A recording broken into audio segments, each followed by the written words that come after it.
Season 19, serial number 2, story number 117 overall. It is, of course, 4 to Doomsday. Episode that sure is about Doomsday, and there are at least 4 people in it. What happens in it? You know, I've never asked. What do you mean when you say serial? Serial, as in it's the term, the sort of like story serial, like a continuous story. It's an old thing from like 40s and 50s and early television. It's a format of it's a format of television where, like, you know, each serial would be a contained story, then, you know, there's not many consequences within it where it goes to the next serial. Like, basically, story and serial mean the same thing. Gotcha. It was a format arose from, here we go, newspaper and magazine publications, and it was then transferred to movies and then later radio and television. It's a really old school term. Gotcha. Yeah, this is an episode. What's it about? Do we have to? It's... Well, it's better than just having nothing here, so people will just leave immediately. For 5 minutes. Yeah, no, that's great. I'm sure that won't make people just turn off immediately. Because the one thing I love in a podcast, it's absolute silence. You gonna go? Because I'm being serious. No, I know. Like, seriously, say something or we'll re-record this. Fine, we see a ship exterior in Star Wars music and and there's also a room full of sciencey things and shit, and the TARDIS lands on it, and they've stopped and landed, and they think it's Earth, and to drop off Tegan, but it's not Earth, and it's a control room for some reason, and Tegan thinks she can catch a train, but the air here is all wrong, and the doctor puts on a helmet, and he's like, I'm gonna go look around. Don't move. But he's all excited about the things outside that are doing things and stuff, and he is like, wow. But then there's a black floating orb that's following him for some reason, which is weird. Anyway, there's an opening on a window, and he sees that they are in space. But a man directs the orb to instead look at the TARDIS, and he's like, ooh, that's interesting. And we don't know who this man is, but no one can recall what he might, what that thing might be, which is weird. Tegan wants to get to space pack and get out there to help the doctor. Math is like, what the fuck is wrong with you? And he's like, he makes a female comment, and I fucking hate math right now, and even calls Princess not a woman, just a girl, and he's a fucking cunt, and I hate it. And anyway, the doctor has noticed the camera. He's like, hi, camera.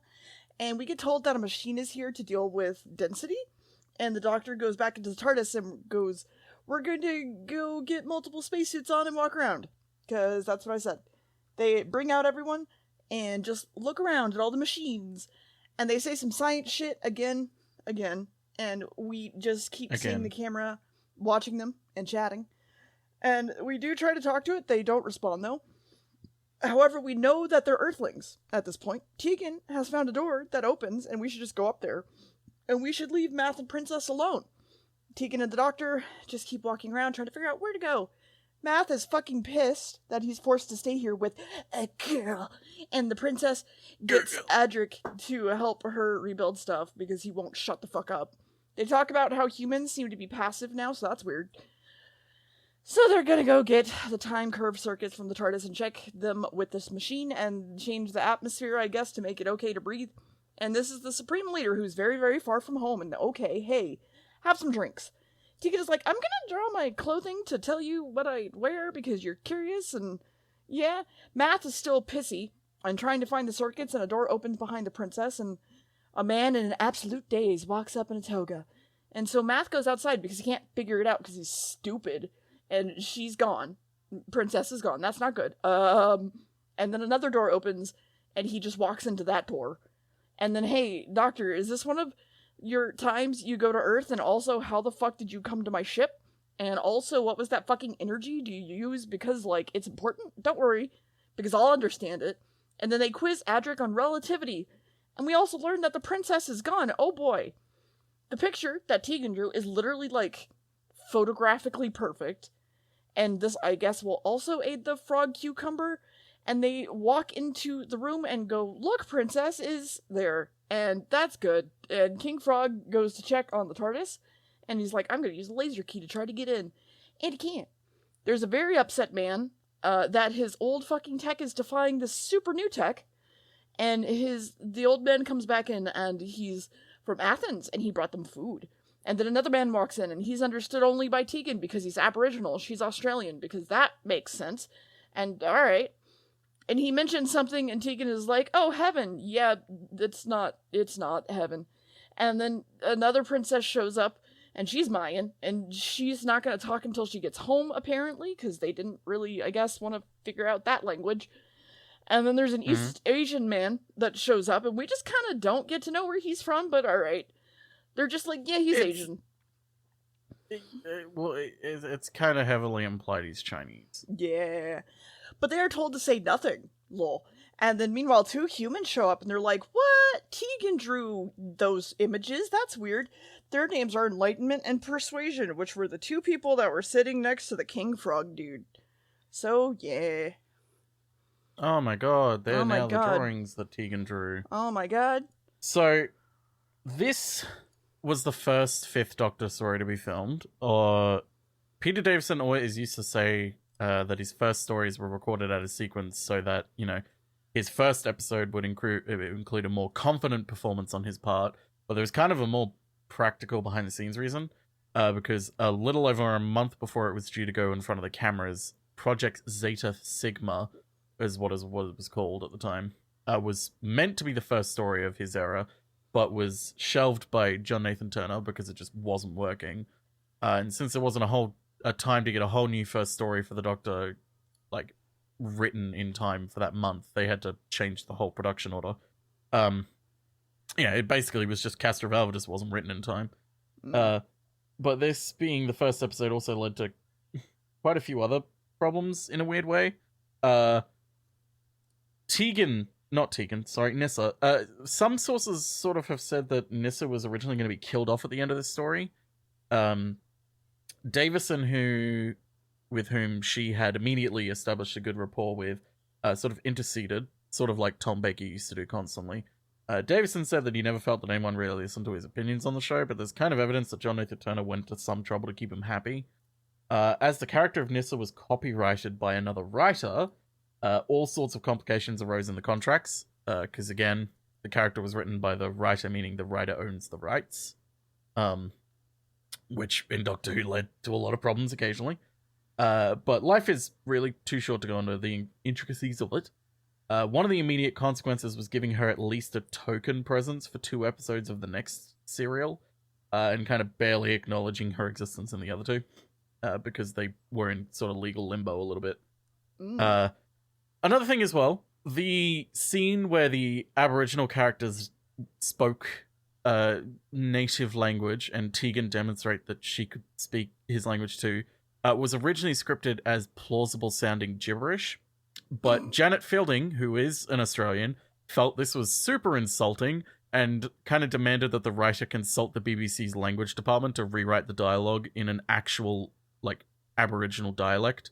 Good. The one they set it on was Tiwi, as filmed. But yeah, it's kind of a little bit, first of all, there is no one Aboriginal language. Australian Indigenous peoples are not one, culture. They are hundreds of, if not thousands of separate tribes with similarities between them, but, it's, the same as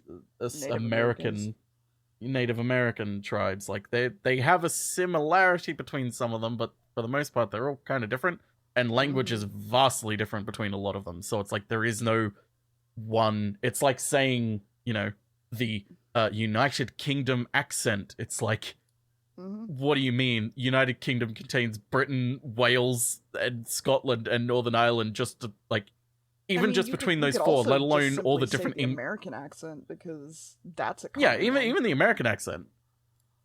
It's even just the American accent has a lot of variations between it. But then again, when most people say American accent, what they really mean is Mid-Atlantic American, which is a whole different phenomenon. that's due to mainly British actors learning to speak American by certain theater companies, and it devolved into this mid-Atlantic accent, which is not a real accent, but you'll only ever hear it on movies and look it up. It's really interesting. But another real quick thing about the people in this, although they ran ads asking for Aborigine actors, only one actually showed up. The Chinese dancers were all staff at the restaurant favored by the production team. One of the two Mayan dancers used music from the National Theatre production of the Aztec-based play The Royal Hunt of the Sun. Other stock music came from a series set in Australia's outback, Quest Under Capricorn, filmed in 1962. So, they did try to get... Like, they made an effort. They didn't just go, fuck it, we'll just put them in blackface. Which is what they would have done in the 70s. under a certain production team, they would have just gone, blackface. And this one, they were like, let's try and put an ad out, and if not, we'll figure something else out, but we're not doing blackface. We don't do that anymore. We've stopped doing that. But anyway, what happens in the next part, dear? I mean, do they stop doing that? Blackface, yes. Yellowface, it's complicated, and we'll get to it when we get to Time Flight. Okay, Tegan. Because it's not really yellowface, but it is very, like, this is... it's like they're playing an alien, but, like, they're basically doing, like, the old Chinese stereotype performance, and it's like, this is not good. Okay. Anyway, what happens in the next part? Tegan is like, oh god, I drew that. I want to leave now. Enlightenment is like, listen, anyone can change like I did, like this. It's fine. We're going to need to teach you how to use computers because our planet doesn't exist anymore because of a black hole and everyone is on this ship. And the computer basically goes, Mr. Frog, the doctor's tech is better than yours, and that makes the frog sad. And so they head off to their rooms, and they're going to be very comfortable, I guess, probably. Too bad it's more coffins, basically, to sleep in, and the Athenian basically goes, I have no family, I was rescued a fuck ton of time ago, by the way. Okay, now bye! Tegan wants to go still, and the doctor's like, just don't worry about it. And then he puts the hat, his hat, he has a hat, on the orb so that, like, it can't watch them.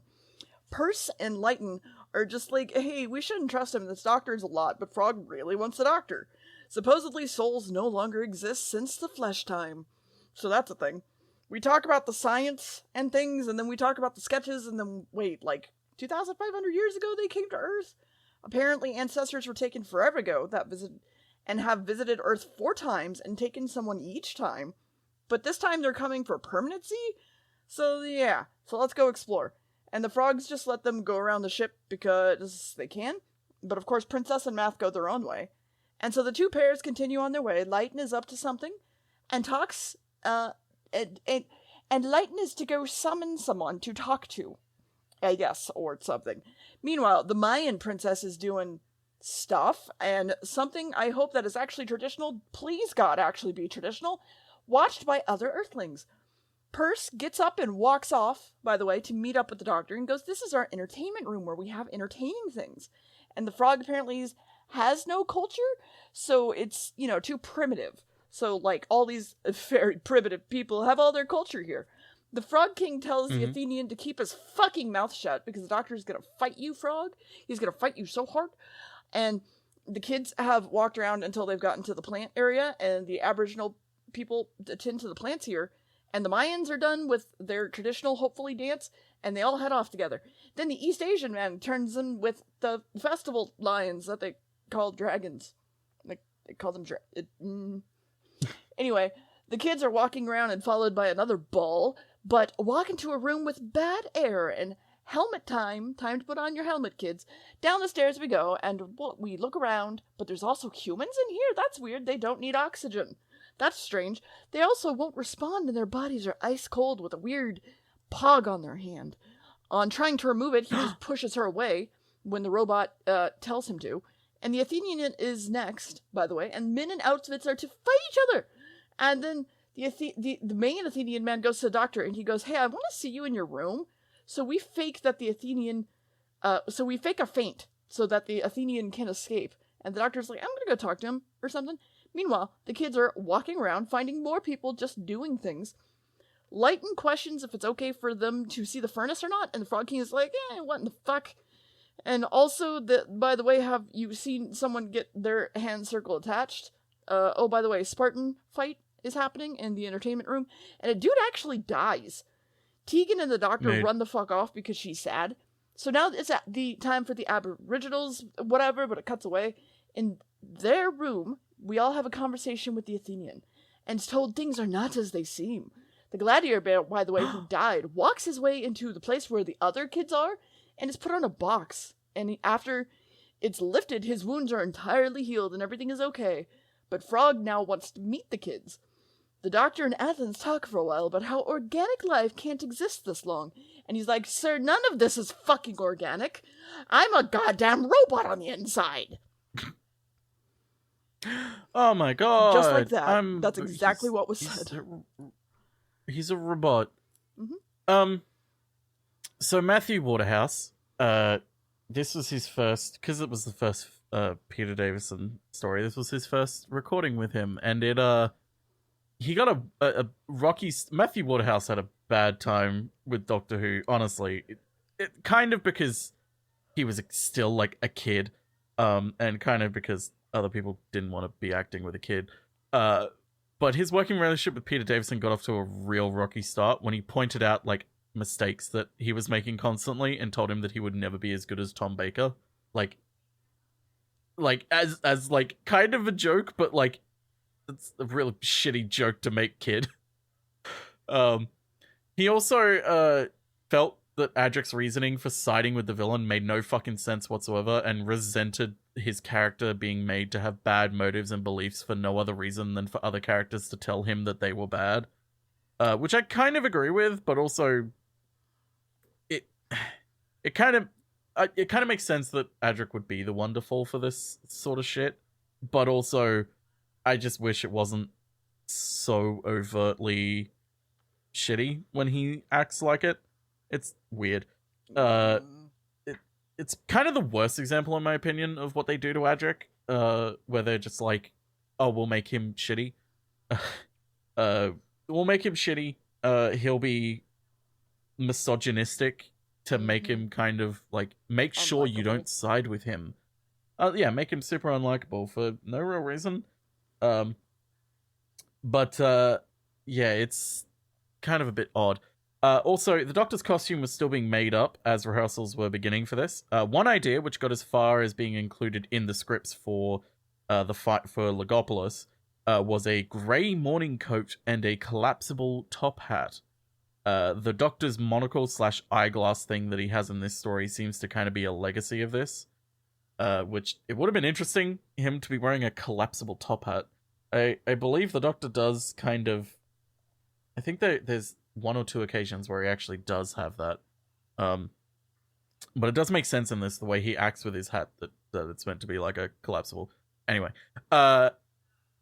another thing as well is Stratford Johns, who played Monarch, was really disappointed in how unrecognizable he was in the finished program. And this was after he requested a latex mask rather than a traditional mask that he was supposed to wear, which would have, like, properly covered his face. Like, they just put latex on his face to make him look froggy. But he was like, you can't tell it's me. It's like, you're not meant to be you. Like, okay. But yeah, he feared that wearing a more over-encumbering mask like his co-stars had to would hamper his performance. So they made made latex masks that he had to wear every single day. It took so long to apply, and the only way they could get it off was to destroy it. So it had to be made constantly. He also couldn't drink while he was going on set, and he couldn't get out of his costume to go to the toilet. So he was kind of trapped every time he was on set.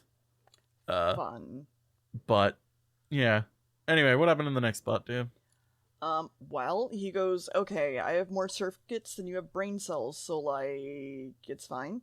So, are only some of the slaves robots? They are the ones with the discs on their hand.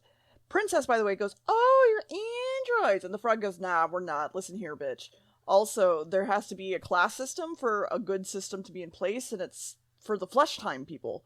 Flesh time is basically when people used flesh instead of robot things, by the way. Then Math says something super fucking smart, and they get released because he wants Math. He goes on a crusade to save all of the humans of their flesh time, and Math is like, "Oh yeah, that makes sense. I'm gonna go along with it and side with you." And the doctor realizes that the frogs are only going to Earth for the silicon and for the carbon. So here's the thing. He has a poison that reduces flesh to shrink in on itself and then die, basically. And Math is like, "Yo, everyone would be so smart and perfect and great as robots." And Princess goes, "Tyranny and fascists." But Princess, we can't compare to the Master because he was just fucking horrible, lol. And then also the frog killed his own planet so that he could make a ship traveling faster than light. Frog wants to know about the TARDIS, by the way, and Math just tells him shit straight up without thinking. Princess tells him to shut the fuck up, and Math is like, "The doctor would love to show you around the TARDIS, woohoo!" So go ask the doctor if we can look around the TARDIS, right? But not Princess. We have plans for the Princess. So I guess we go, because we all have to cooperate and pretend to work with them, and Tegan freaks the fuck out.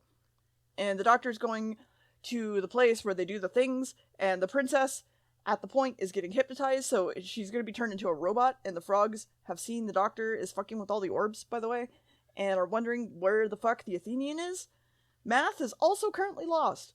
The doctor asks what the slaves are doing, and are trying to crack the speed of light, apparently. Princess is brought down to take all of her memories, of course, put in a box, and a helmet is also put on her, so she's gonna have all her memories taken. Tegan is hiding, and is still upset and begging for Math to help. Math apparently trusts frogs, and she's like, "I'm gonna TARDIS," and Math is like fucking fighting her, so she throws him to the ground and knocks him out on the fucking, like, table and makes a run for it. In any other, like, media, he'd be dead. Dude. Princess has, like, 2 minutes to go, and the doctor's now in the plant room, and the frogs have seen the Athenian with them. This is also, by the way, a graveyard, and it's also full of a lot of frogs that they used for their poison. Tegan makes it to the TARDIS, but they think she has no capacity for anything at all, so it's fine. The doctor is down in the medical area, and Princess is down here, and the shelves are full of frogs. But the East Asian man sees them being weird and goes to warn someone, and also the doctor found the poison now. So now we know where it is. We only just now see that the Princess is in the chamber, by the way, and then we go, "Oh my god, stop that!" and attempt to wake her up. But she also lets the doctor know that they want the key to the TARDIS, and Adric is probably maybe okay. Don't worry about it. So now the frogs know. So Perse is gonna go kill the doctor, and also the Athenian dude for this shit. The TARDIS is maybe the only way to save everybody. So the Princess takes a screwdriver and a pencil, and Math is also, by the way, comes in and tells the doctor about Tegan, but then Perse is here to make orders and death, and Math is an idiot and lets all of this happen, and the doctor is now gonna be beheaded. Woo! Yay! We're all gonna be beheaded. Woo! Can't wait. I mean, I'd rather not. Oh. So, as lots of people pointed out, and we pointed out while watching it, this episode looks and feels just weird. It seemed odd at the time too, and it seems odd when you watch it in context of the rest of this season. It's really out of place. It was, like, so much so that it was, like, the last episode to be brought out on VHS from the Fifth Doctor's era, and one of the last DVDs as well, if I remember right, because I remember not getting it until, like, quite late. It's super weird. It's a story full of strange pacing, awkward spaces, laden with often disjointed imagery and often surreal dialogue. It's so out of character that some have wondered whether the writer had ever actually even seen Doctor Who before. But there's... If you sort of take a second and do one small thing, it kind of makes a lot more sense. If you watch it with the color turned off, it makes a lot more sense. Because it's kind of written like a William Hartnell story.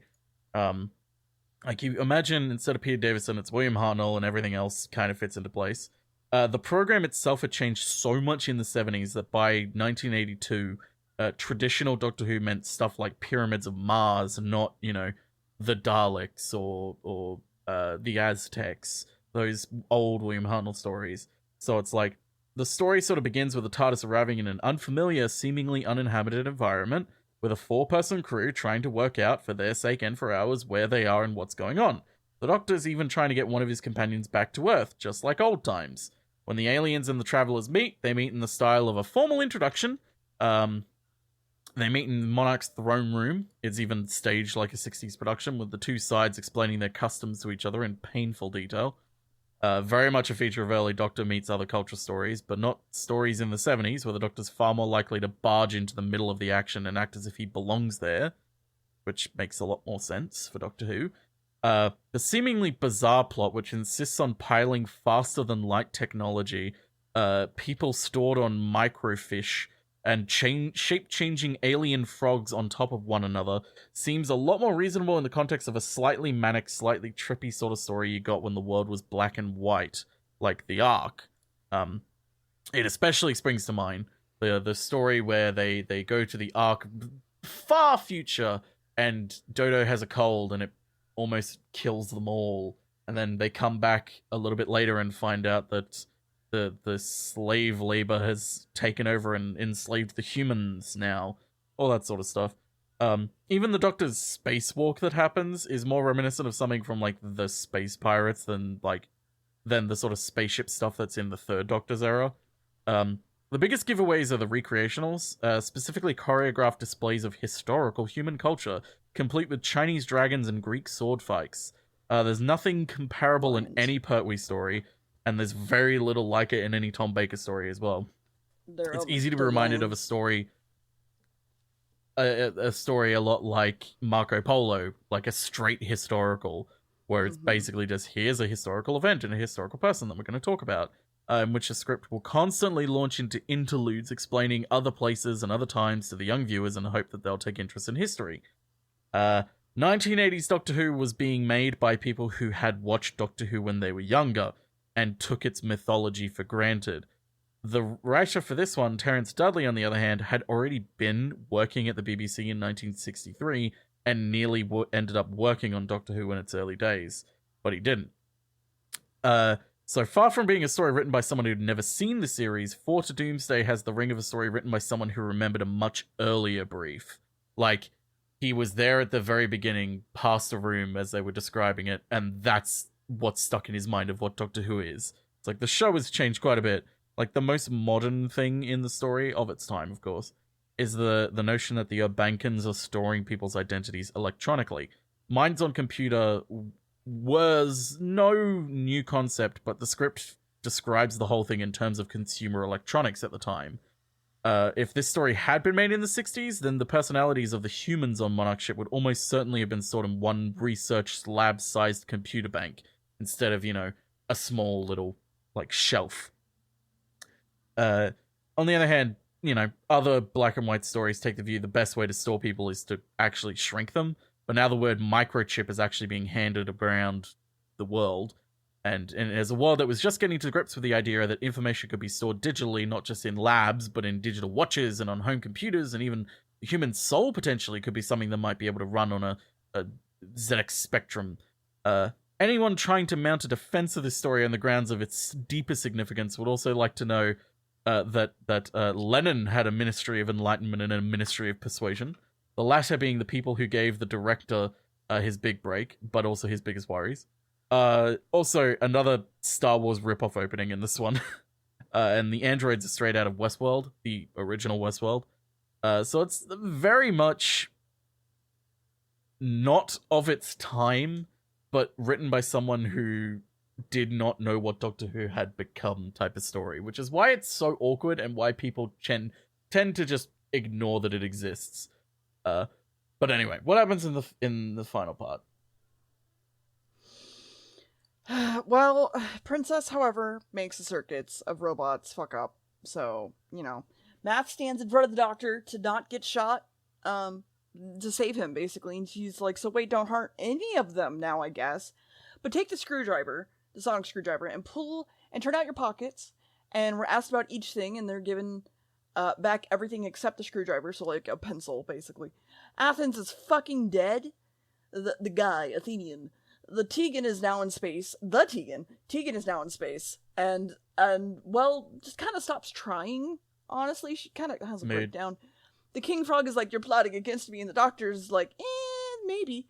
And he mentions that the princess will be held hostage and sedated, so don't do anything that'll get her killed. The Doctor and Math leave. Tegan is trying to learn how to fly the TARDIS from a book. We have another recreation, and the Doctor just kind of talks to Math during it, and he basically just talks to Math going, oh yes, of course we should listen to the frog. Oh yeah, oh boy. And then while the Doctor the Doctor basically tells him that he's a fucking idiot, and Math is like, I don't believe you.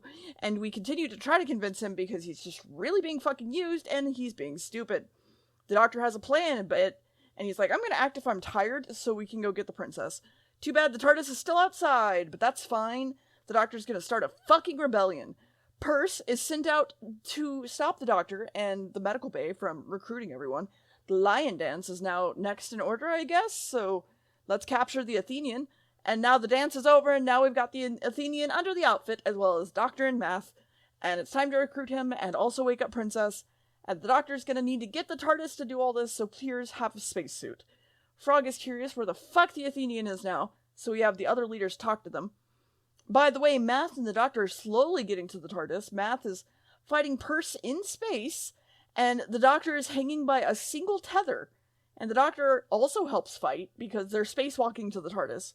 And we pull Perce's circuit out and chuck it out of the airlock. And then we go again to the TARDIS. And Lighten is now here and shoots Math so that she can untie the Doctor, leaving him to float in space. But Math is actually okay. And attacks Lighten, kills her, and her circuit, I guess. But the Doctor needs to do something, so he uses his cricket bath ball thrown to Math, which is thrown back to him, giving him the force to get to the TARDIS. Tegan is here. Yeah. Get the fuck out of the way and shut the fuck up. King Frog is in the rec room, and TARDIS swooshes into that room as well. They run off, but the TARDIS is left open, lol. And then they turn off the oxygen supply. So the Doctor goes, actually, I can go into a trance and survive while you build the last helmet. And Athena is going to go change the course of the ship back to where it was. And we also steal the poison. And Rec Room is still an entire fucking party currently as a distraction. But the frog has a gun. And we throw the poison at him. And it affects only him because it's not aerated, which was the whole thing. It's fine. Anyway, the robots are going to go find their own planet again and try again, I guess. And back in the TARDIS, the princess goes, and dies. Yeah, so Nissa's sudden fainting spell at the end of the story is kind of a throwback to the style of serial transition that was often used in the first Doctor's era. Like, the Doctor having a toothache at the end of the Celestial Toymaker, which led into the plot for the Gunfighters, or the end of the Edge of Destruction, when they're like, oh my god, we finally landed, and there's Yeti footprints in the snow, what? And then it's like, it leads into Marco Polo. Like, it's very much a throwback to that style of serial writing, where it's like, the story's over, here's the hook for the next one. Personally, I'm never really the biggest fan of it. I find it's a little bit lazy sometimes, like this one especially. It's like, why did Nissa collapse? Oh, okay, sure, Nissa's collapsed. Whatever. But, you know, sometimes it just be like that. Anyway. So that's the story. It's the single story.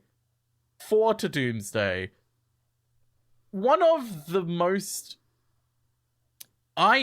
in my opinion, it has a lot of ideas, and it's like, this isn't a first draft of a good story. This is okay, you've given me an idea for a story, I'm going to use this to write a first draft. Like, a lot of ideas in this are interesting, but the final story of this is just so weirdly, like, incoherently bad for a lot of different reasons. What did you think, dear? I gave it a roundabout 0. That's fair. It's probably one of my least favorite Fifth Doctor stories.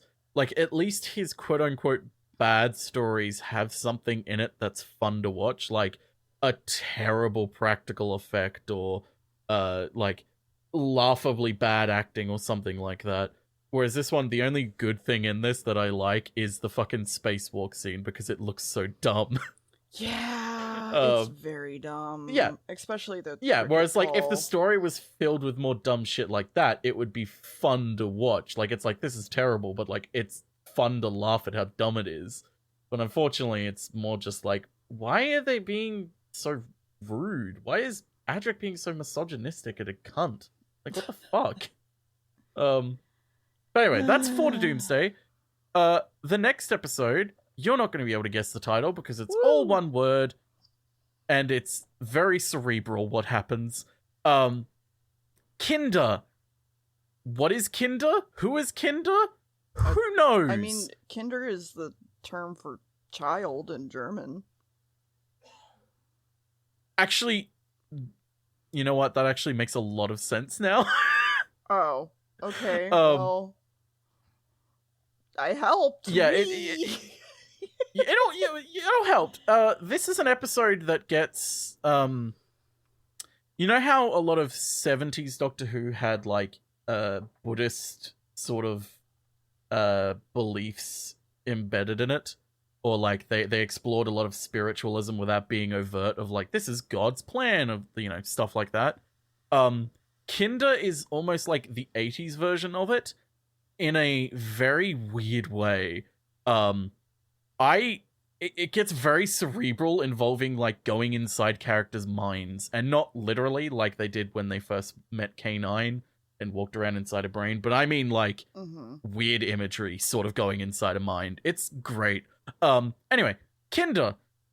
We'll find out next time if it's what's it? What is it?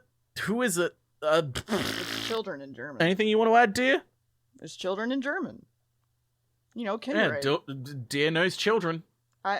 You know a few kids. Not really, actually. You can name one child. Name a child. Go on, name a child. Prove you know kids. Hey, name one child. Are you phoning a friend? Max said a child. Okay, that's not a child. It's fine, don't worry about it. You could have said like one of the Stranger Things kids. He said the little German boy that walked into Chernobyl. Oh. Oh mein Gott, this place is filled with